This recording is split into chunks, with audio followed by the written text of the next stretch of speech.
Hi friends, hi everyone. मैंने आज एक डे और नाइट का सीनरी ड्रॉ करने जा रहा हूँ जो ऑयल पेस्टल कलर से बनाया है।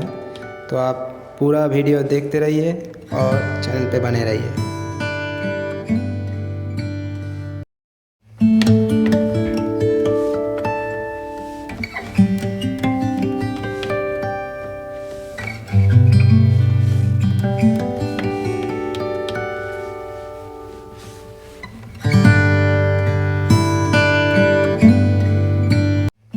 तो फ्रेंड्स देखिए, मैंने ये कैमेल का ऑयल पेस्टल कलर लिया है ड्राइंग बनाने के लिए।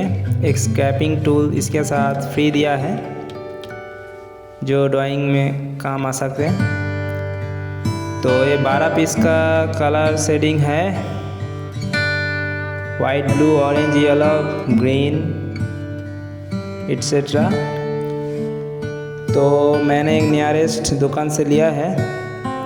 तो इसका प्राइस जो है 50 लिखा हुआ है। तो आज मैंने जो ड्राइंग बनाने जा रहा हूँ तो 4 कलर लिया है, sky blue, navy blue, yellow और ऑरेंज का।